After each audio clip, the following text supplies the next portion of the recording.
quiero compartir con ustedes que desde hace muchos años, tanto por mis experiencias personales como por mis experiencias profesionales, pude advertir que había personas con algunas áreas de su existencia verdaderamente luminosas, que eran ejemplo, que eran inspiradoras, que sobresalían.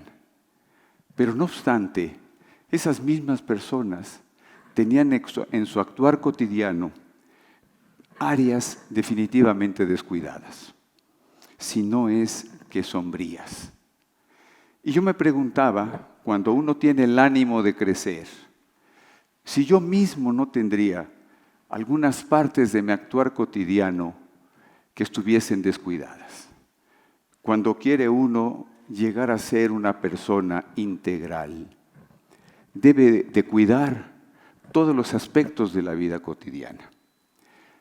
Últimamente los medios de comunicación nos han dado cuenta de muchos casos en donde personajes que admirábamos tanto por ciertas partes de su vida, ahora resulta que tenían partes de la misma verdaderamente sombríos.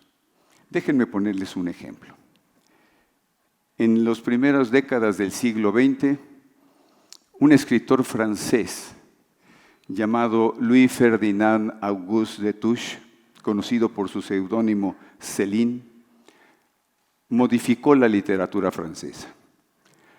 Con las novelas que publicó, con su método realista, directo, podríamos decir hasta crudo, conmocionó muchas conciencias. Pues bien, teniendo estas dos áreas tan luminosas de su actuación, porque adicionalmente era médico y el ejercicio de su profesión lo dedicaba a atender a los menesterosos, a los menos favorecidos. Era de estos médicos que reciben por sus servicios profesionales algunos vegetales o algún animalito. E insisto, teniendo estas dos áreas tan luminosas de su actuación, era profundamente nazista. Y escribió los peores panfletos, los más terribles panfletos en contra del pueblo judío. Hace algunos años, alguna entidad de literatura francesa pretendió hacerle un homenaje exclusivamente por sus méritos como literato. Muchas voces se levantaron para oponerse a ese homenaje, que no se llevó a cabo. Qué difícil es juzgar a una persona cuando tiene áreas tan luminosas de su vida, de su actuación, y en cambio otras verdaderamente sombrías. Pensando en esto, yo me preguntaba, ¿cuáles serían las áreas que en mi caso debiera de cuidar para tratar de hacerlas crecer todas en la medida de mis posibilidades y lograr llegar así a constituirme en una persona integral? Estuve cavilando en ese sentido y encontré para mí que eran 7 áreas. En estas 7 áreas pensé que incluía la actividad completa de mi existencia, los más importantes aspectos de la vida. Y les comento, en el área afectiva coloqué mis relaciones con todas las personas cercanas, con todos mis seres queridos, con mis amigos, con mis familiares, con mis vecinos, con mis compañeros de trabajo, o con todos aquellos con quienes tiene uno trato, sea frecuente o sea ocasional. Y esa relación que tiene uno que entablar con ellos tiene que estar basada, por supuesto, en el respeto, en el afecto, en el apoyo, en tratar de satisfacer las hambres que todos los seres humanos tenemos de tiempo, caricias y reconocimiento. Esto no se da automáticamente. Se tiene que construir, se tiene que trabajar en ello. Todos tenemos cerca de nosotros a personas que en ocasiones son difíciles y respecto de las cuales en el trato con ellas hay que hacer un esfuerzo a veces de aceptación y definitivamente un esfuerzo de empatía, de ponernos en su lugar para poder apreciar cómo esas personas ven al mundo. En fin, esta es una potencialidad que tenemos que hacer crecer mediante un esfuerzo. La siguiente potencialidad que yo definí para mí era la de la inteligencia. La inteligencia que ha sido normalmente identificada con el concepto que ahora sabemos es inteligencia racional. Es decir, esa capacidad que tenemos de tomar los datos de la realidad, llegar a conclusiones y con eso navegar en la vida. Desde la década de los 80, un estudioso del crecimiento de la inteligencia humana, Gardner, nos dio el conocimiento de que las inteligencias eran múltiples. Primero nos definió 7 inteligencias. Posteriormente se incrementaron a 10. Y luego hay autores que dicen que son muchas más. Por ejemplo, la inteligencia interpersonal, esa que nos permite la autocrítica. Ya en nuestro tiempo se ha hecho común el término de la inteligencia emocional, otra de las inteligencias. O una más que es verdaderamente trascendente, que es la inteligencia espiritual. Estas inteligencias igualmente requieren un crecimiento. Requieren que nos aboquemos todo el tiempo a tratar de hacerla crecer. La siguiente potencialidad, la del trabajo. Todos sabemos que el trabajo dignifica al hombre.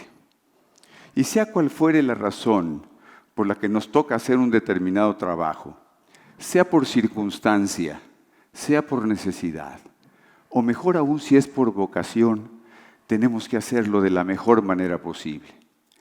Porque eso, además de dignificarnos, nos da una autoestima ante nosotros y ante los demás. Y permite incluso, es el medio para permitir que no solo tengamos una remuneración, sino que podamos servir a los demás. Así es que a lo que nos dediquemos, tenemos que hacerlo a nivel de excelencia. Esta área siguiente, aprendizaje y enseñanza, me pareció que era importante, porque somos la única especie que nace de una manera, pero puede morir de otra. Nacemos hombres, pero podemos morir seres humanos. Nos convertimos en seres humanos si nos sobreponemos a nosotros mismos, si logramos sobreponernos a nuestros instintos, y entonces accedemos a la calidad de seres humanos. Pero para llegar a ser seres humanos tenemos que aprender de los demás. Es la única manera. Y cuando aprendemos de los otros, adquirimos el ineludible compromiso de enseñar a los que vienen detrás. Por eso me pareció que era una potencialidad muy importante. El cuidado físico. Todos sabemos que nuestro organismo es una maquinaria perfecta, que se autorregula, que se autorrenueva. Cada 7 años todos nuestros órganos están renovados y sin embargo seguimos siendo los mismos. Ahora que el movimiento integral llegó a la medicina, sabemos de los 5 pilares de la medicina, de la nutrición, el sueño, el ejercicio, el manejo del estrés y los afectos. Todos tenemos un potencial de salud. Depende de nosotros cuánto tiempo durará ese potencial. La siguiente área de crecimiento es el área espiritual, que ya decíamos también es una inteligencia.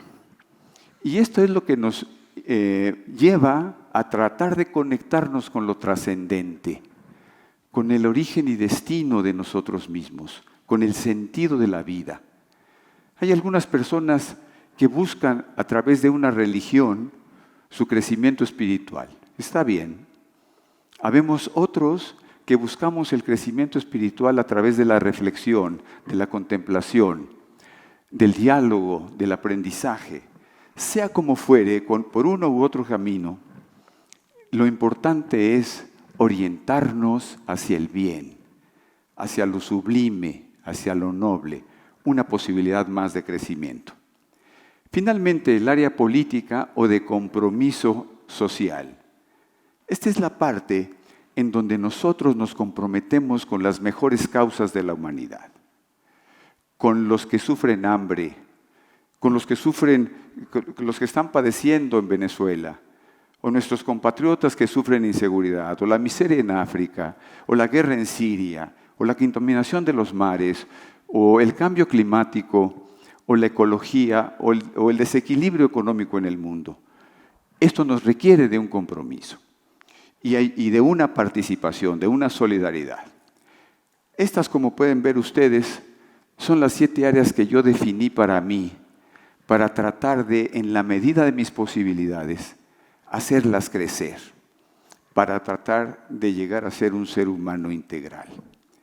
A lo mejor ustedes están pensando, ¿cuáles son las áreas que creen ustedes que debieran desarrollar para llegar a la integralidad?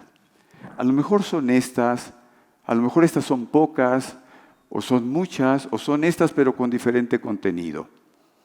No se trata de que en el cuidado de nuestro físico lleguemos a ser campeones olímpicos, ni que en el desarrollo de nuestra inteligencia podamos superar la ley de la relatividad, o que en el crecimiento espiritual podamos tener la bondad de la Madre Teresa de Calcuta. Se trata del concepto. Lo importante es el concepto que genere la actitud de que no dejemos ningún área de nuestro ser descuidada. En estas reflexiones me encontraba cuando en alguna visita a la librería, un texto me llamó poderosamente la atención, porque en su título concentraba 2 de los conceptos que más me interesan. El libro se llama Espiritualidad Integral. Quien lo escribe es el doctor Ken Wilber. Ken Wilber es un psicólogo verdaderamente impresionante. Es uno de los líderes de la 4ª escuela de psicología, la psicología transpersonal, y es uno de los pioneros del movimiento integral. Y el doctor Wilber tiene una vasta obra, y en algunos de los libros que leí de él, que se llama Visión Integral, descubrí que el doctor Wilber nos plantea a los lectores una práctica para ser seres humanos integrales. Imagínense la sorpresa que tuve cuando alguien que se ha dicho, Bill Clinton dijo de Ken Wilber, que es la mente más brillante de nuestro tiempo, planteaba en su libro Visión Integral una matriz de práctica vital integral. Y el doctor Wilber nos decía, son 9 las áreas que hay que desarrollar. Yo, de manera empírica, había llegado a 7. El doctor Wilber nos dice 9. Solo que el doctor Wilber las diferencia y dice, hay 4 esenciales y 5 auxiliares. Les ruego que solo nos fijemos en la nominación de cada módulo, porque la información en ese cuadro, como ven ustedes, es muy vasta, pero está disponible en Internet. Y me dio mucho gusto que yo coincidía con el doctor Wilber en 3 de los módulos esenciales, en cuerpo, mente y espíritu. Pero el doctor Wilber agregaba aquí una, respecto de la cual yo no tenía ni la menor idea qué era, en el año 2007 cuando estaba yo leyendo este libro. El doctor Wilber decía, hay una área, un módulo esencial que se llama sombra. Me puse a estudiar qué es la sombra y averigüé que es un concepto acuñado por el psicólogo Jung, Carl Gustav Jung, que consiste en que desde que el ser humano tiene conciencia, empieza a acumular, a reunir todas las experiencias que le son negativas, las traumáticas, las dolorosas, las vergonzosas, pero por serlo no las quiere ver y las oculta y las lleva atrás de él y trata de olvidarlas y no voltear nunca a verlas. Pero esa sombra puede crecer tanto que arruine la vida entera de la persona. Y no solo eso, sino de que se proyecte hacia los demás, haciendo miserable la existencia de las gentes que están alrededor. Y el doctor Wilber además dice que hay 5 módulos auxiliares. Nuevamente coincidía yo con el doctor Wilber en 2 de ellos, en el de trabajo y en el de las relaciones, pero agregaba 3 módulos auxiliares. El de la ética, el sexo y las emociones. El doctor Wilber nos dice que si desarrollamos los 5 módulos auxiliares, podremos lograr que nuestros 4 módulos esenciales sean plenos. Y con esto la persona será una persona integral. Nos presenta también el Dr. Wilber en esta obra Espiritualidad Integral un mapa completo de las mentes más brillantes de nuestro tiempo que se han dedicado al estudio del crecimiento humano en términos de su desarrollo cognitivo o de los estadios de la fe o de los valores o de la visión del mundo, pero todos coinciden en que hay fundamentalmente 3 grados de crecimiento. El primero, desde que nacemos, que los hombres no nacemos ni buenos ni malos, sino nacemos egoístas. Así es que el primer grado de crecimiento está dominado por el egoísmo. Si la persona logra crecer y llegar al segundo grado, estará dominado por el concepto nosotros. El egoísmo se reduce y surge la solidaridad y la identidad con los demás. Y si aún logramos crecer al tercer grado, este tercer grado está dominado por el concepto todos nosotros. Es decir, surge la posibilidad de hacernos uno con el universo. Déjenme resaltar 2 de los elementos fundamentales del Dr. Wilber. Uno, el que tienen ustedes del lado izquierdo, es el crecimiento de los niveles de conciencia. Y el otro, el que tienen ustedes del lado derecho, es el crecimiento de los estados de conciencia. Me refiero a los estados de conciencia porque datan de muchos más años. En los estados de conciencia ha habido personas que han logrado el 5º estado de conciencia, es decir, su máximo estado, desde hace 50,000 años. Los 3 primeros son muy comunes para todos nosotros. Es vigilia, como nos encontramos ahora, sueño y sueño profundo. Pero el 4º estado de conciencia implica ya el reconocimiento de nuestra verdadera esencia. Y el 5º estado es el despertar, es la iluminación. Esa que encontró Siddhartha o Shakyamuni al pie de la higuera cuando encontró las 4 nobles verdades y que para salir del samsara y llegar al nirvana había que seguir el camino óctuple. Cuando logró eso Shakyamuni, que logró el Turiyatita, que en el Zen japonés se llama Sartori, o en el catolicismo se llama la paz de Cristo, obtuvo la absoluta libertad. La absoluta libertad. Es decir, el desapego respecto de todos los sufrimientos que los hombres podemos tener. En cambio, los niveles de conciencia, la línea que tienen ustedes del lado izquierdo, es un conocimiento que tenemos apenas hace 100 años. Y del lado izquierdo anoté las referencias de cómo la humanidad ha ido logrando el crecimiento de los niveles de conciencia. Como ustedes ven ahí, de la prehistoria a 20,000 años antes de Cristo, la humanidad se encontraba en el arcaico, es decir, en el nivel de conciencia dominado por los instintos. Les pongo, por ejemplo, el pluralismo que se da en la década de los 60 del siglo XX, cuando toda la humanidad se orienta hacia una mejor comprensión.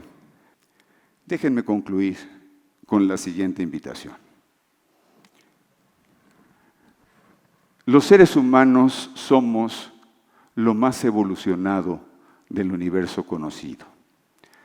Como dijo Carl Sagan, somos la forma en que el universo se piensa a sí mismo.